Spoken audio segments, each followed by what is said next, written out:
also know how much amount of time you have spent. And trust me, these data can be combined into extremely meaningful options.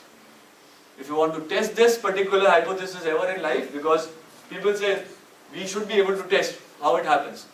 Next time I'll give you 2 examples. So suppose you feel that no one likes you in the world, you feel really alone in your life, take your mobile phone, write a message called PORT, SMS it to a number called 1900, and suddenly you will find there are a lot of people who love you.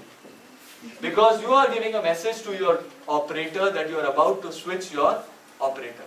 They'll come up with all the wonderful schemes. They'll try to pursue a lot. Please don't switch. We'll give you 200 rupees free talk time. We'll give you a special card. But please don't go, my friend. How a data analysis work in this? If you try to use this trick very frequently, 3 or 4 times, the same data analysis technique will tell you that possibly he is a painful customer. So 5th time they'll say, please get lost. Right? How many of you have faced ever problems with companies and written those complaint letters to companies and they are not reacting? Good, you are very lucky. In this country, customers are still exploited. So next time when you have any complaint with any company and you are writing an email to them, please add a word called mental agony. Your product or service is creating a mental agony for me. That's it. You'll find the response will come in 24 hours. What this magic comes from this word called mental agony? Any good guess? 2 things. First thing, mental agony means mansik pratrana. It has no value. If this bottle doesn't work well, maximum I can ask for 10 rupees, 20 rupees. But because this bottle was not well, because of which I felt a mental agony, its price is unlimited. I can go for a claim of 10 lakh rupees provided I have enough money to deposit at the customer code. And there are not humans. There are text minus softwares which read these emails. And the moment this keyword comes, it will go straight up in the queue. Because this particular problem is to be addressed as soon as possible. So this is a small magic of big data. Suppose everyone in Pune starts sneezing and start writing the symptoms, particular symptoms. Google will actually keep a track on that and they can come up with an information that possibly Pune is suffering from this particular virus. So this big data can be used to come up with a great insights which you can think of. So as we slowly start to think about customers, at broad level initially we started to think how this customer actually thinks of a particular things or services.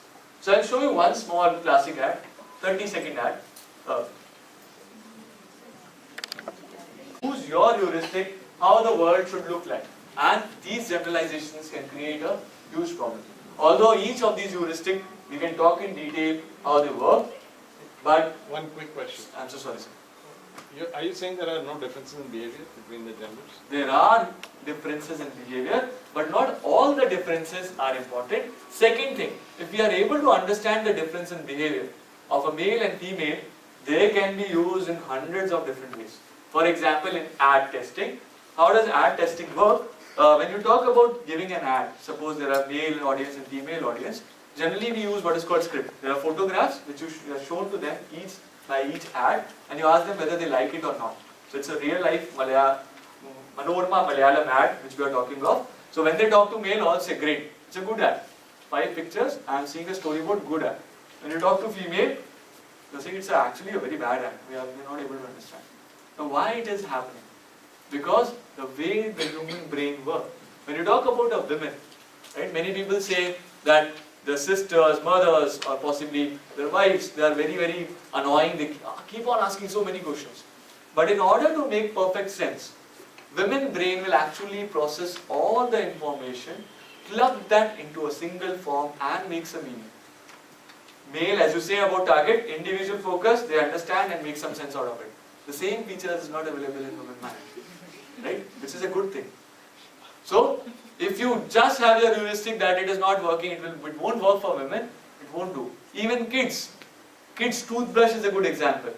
For example, when a couple of years back, if you go and see the toothbrush of a kid, how it used to look like? Small toothbrush. How we actually treat kids' product? Itna isko chota toothbrush for kids.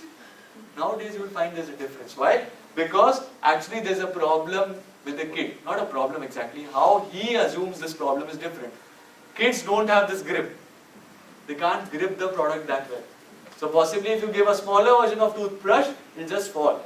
So for kids, first time P&G understood this problem, they create another grip. Second thing, because they are just trying to do like this, right, they'll hit themselves. So in order to give that production outer side, they made it a round edge, so that kid is not hurt. Will it give result? Yes, P&G 13% share to 85% share in US market. And if you are in FMCG market, you understand it, you are not talking about a joke. Just understanding the end consumer, changing the design, it can lead to a huge result. Now when we talk about heuristics, I'll just touch one because I'm sure Professor Rajendra is also waiting. You have the way how you think of this word. For example, there is a heuristic called reference price. Now, you're not interested in all the products or you don't know the price of all the products. For example, if you go and buy a birthday card, spend 100 rupees, and if I go back and ask you how was your experience, you will say, hey, it's a great experience, I enjoyed it. Right? You're spending 100 rupees. And some bad day, your mother say, go to the store and buy a phenyl of 100 rupees or possibly a broom. Do you think that experience is equally pleasurable? They generally just pick it up and go. They don't want to see what is this product all about. The price is same 100 rupees. What has changed? The way they are perceiving the product. Similarly, you don't know price of all the things. So if you ask a typical housewife, she might be very clear about the price of potatoes, tomatoes, but if you ask a price of one rare quantity, for example, what would be the price